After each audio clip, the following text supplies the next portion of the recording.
Have you gotten your day started on the good foot, as the Godfather of Soul reminds us?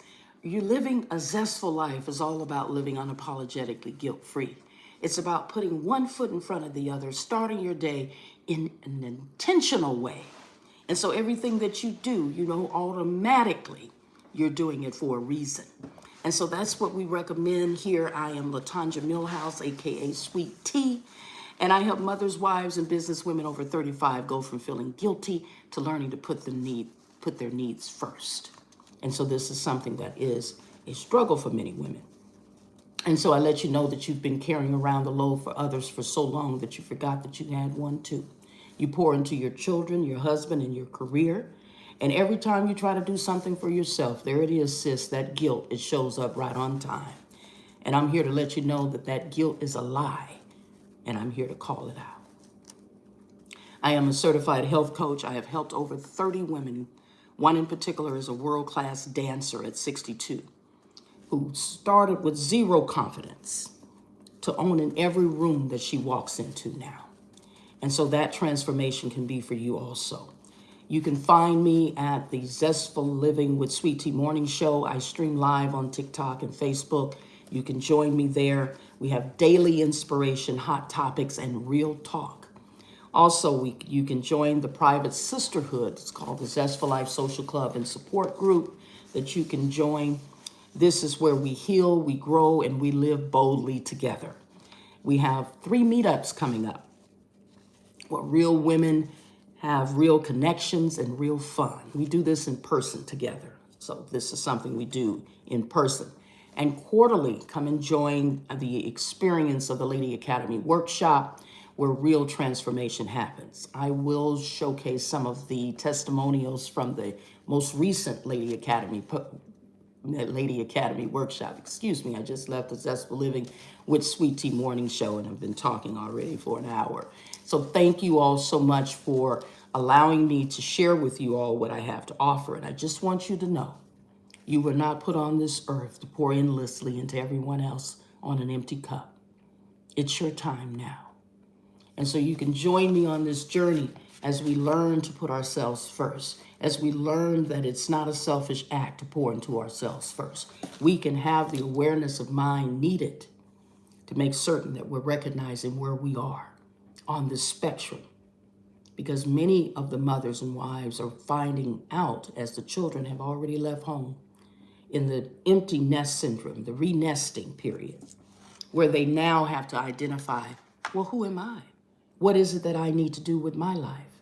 And so many are finding that they have to reinvent themselves as they reignite and rediscover their zest for life.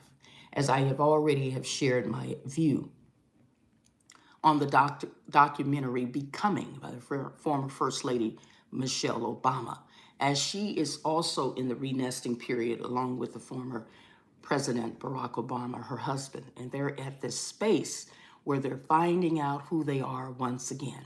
Because when you're in these roles, you can be in these roles constantly, all the time. And so you don't necessarily have an opportunity to find out who you are at your core. And so that's what we recommend in this space, to make certain that we're pouring into ourselves first and doing it unapologetically, guilt-free. And so that's going to be extremely important for us to recognize who we are at this moment in time in our lives.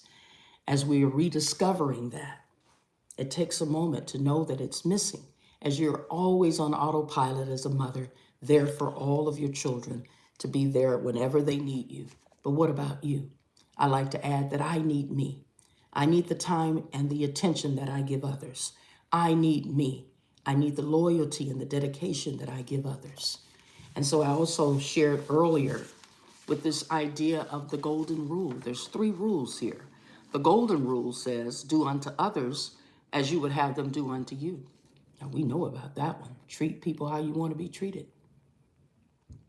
Do unto others as you would want them to do unto you. And we know that there is a civil manner in which we show up in life, talking about the civil rights movement. We know how much the struggle for many of our ancestors that struggled for our rights to life, liberty, and the pursuit of happiness. Many of us know about that. Do unto others as you would want them to do unto you.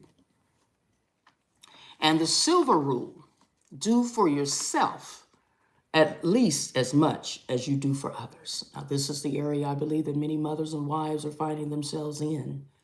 They're not doing for themselves, they're doing for others. So, as much as you do for others, do just as much as that for yourself, because that's going to add up to your love and your peace and happiness for yourself. Your temperament will be better because you'll be at ease. You'll have the calm that you need in your life because there's not anyone constantly pulling at you. Mama, mama, they're not calling you all day long. Dear, they're looking for something and they need your time and attention. And even as a businesswoman and a CEO of your own company, these are the individuals that you manage on a day-to-day basis. They need your expertise. They need your time. Well, what about you? Make certain that you're pouring into yourself first. So this is the area that we're doing most of our work in. Lady Academy Workshop, we addressed a lot of the healing areas. And so this is a great time for you to join many of these particular services that are available.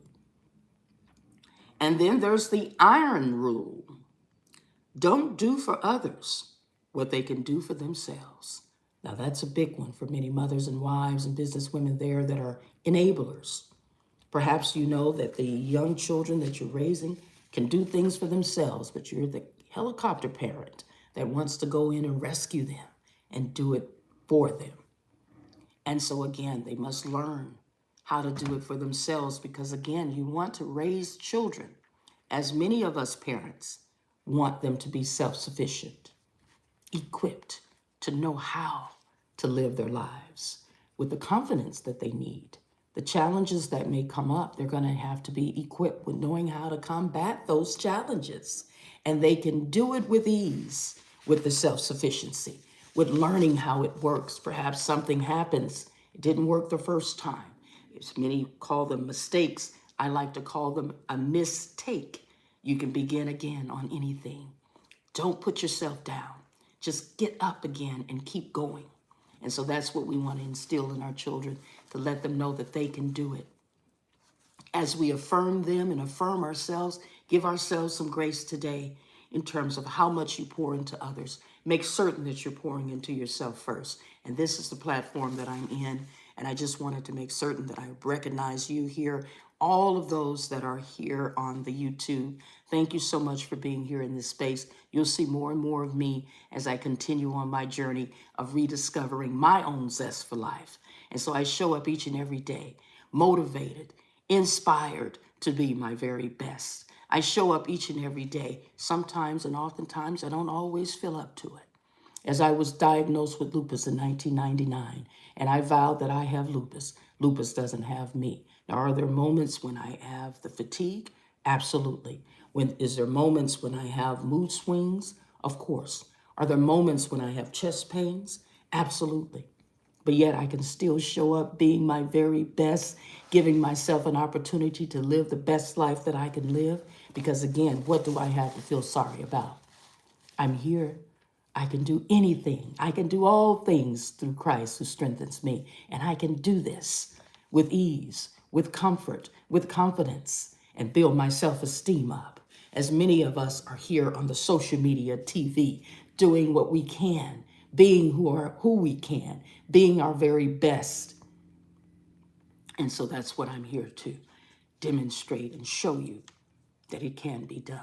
We don't let any of these diseases, anything that has a dis-ease in our lives to take over our lives. Like I say, I was diagnosed with lupus in 1999, and I vowed that I have lupus, but it doesn't have me. I'm going to keep moving forward in my life, keep showing up. Some of the things that I'm doing here in real time. I started modeling when I was 16. My sister took me to a model call. I was laying around depressed, didn't want to do anything, feeling down in the dumps. And yet she took me to a model call at 16, and I went, something sparked within me. It ignited me. It made me feel better. And thank you, sis, for that. I appreciate you so much. You don't know how much that meant to me for someone to pull me up when I was down. And so you can take that journey along with me on how all of this unraveled and on how I developed myself in the space that I am in now. as I had my first child when I was 22, my only child. And I moved away into Colorado as I was in Birmingham, Alabama, going to Birmingham Southern Junior College of Business and Fashion Retailing. And so I was living my life, doing my thing. As I was a young lady at 19, I met my daughter's father. And so, of course, I was a waitress working in one of the biggest nightclubs in Birmingham, Alabama at the time, the French Quarters. And so I enjoyed myself there, living my life, being a young girl. Of course, you live your life and you enjoy the things that you do. I enjoyed the excitement that it was at the nightclub. All of those that were at the live bands that were playing upstairs. Upstairs was the place to be, as they had all of the performers. Everyone was dressed in the nines, when it came to looking their very best. It was a place to be. All of those that wanted to come there in the French Quarters to just have a break from all of the hustle and bustle that goes on in life. They came into the French Quarters. Celebrities, everyone came into the French Quarters, the live bands upstairs. And so I was a waitress. I worked there, was bussing tables, cleaning up, clearing up. I noticed a gentleman there was standing there. He had on a white two-piece suit. Looked very good, tall and handsome. What they say, tall, dark, and handsome. And then, of course, there was lots of gentlemen standing around. One in particular also walked up to me. He had on a full-length fur, otter fur, I understand. And he came up to me and says, "I want to get up on you." And I said, "How do you suspect you're going to do that?" And so we met. He gave me his number. And, of course, the rest is history as we met.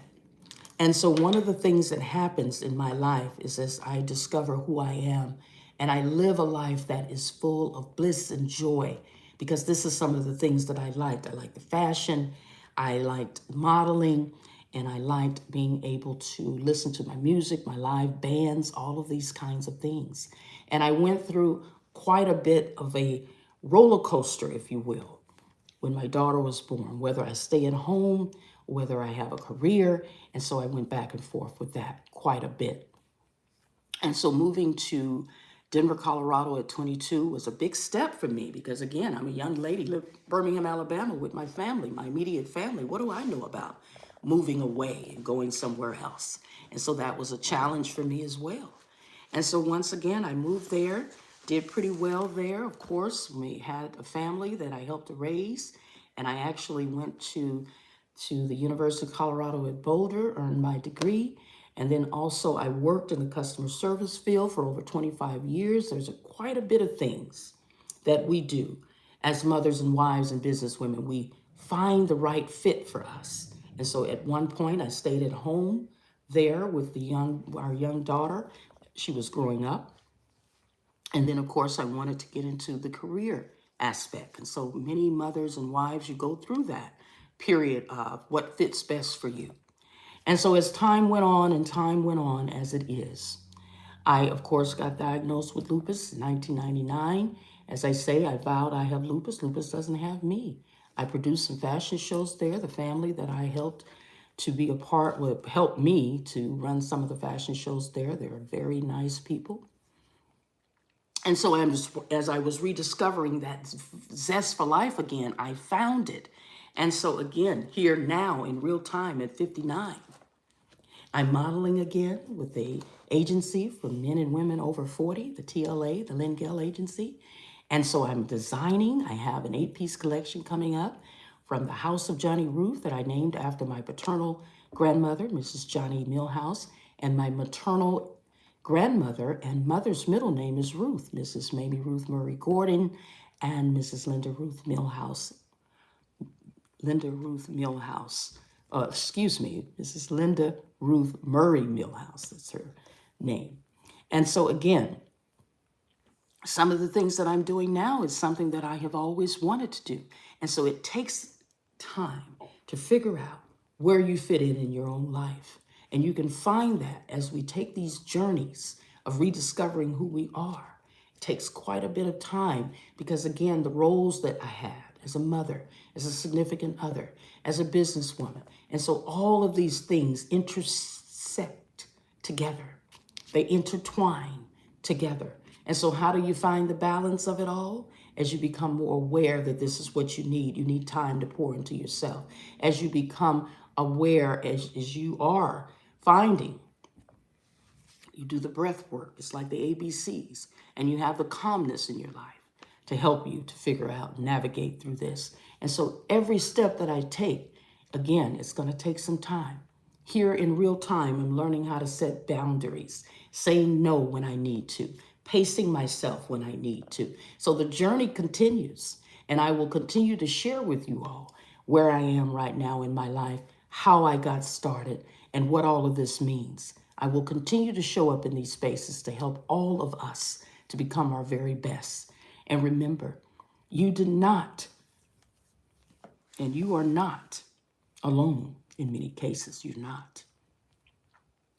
But you were not put on this earth to pour into others on a day-to-day basis, endlessly on an empty cup.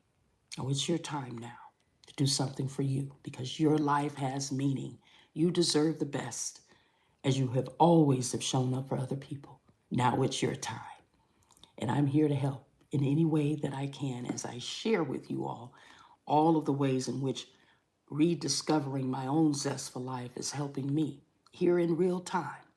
So remember, have a good day on purpose. Give yourself some grace today and do something that brings you joy, peace, and happiness.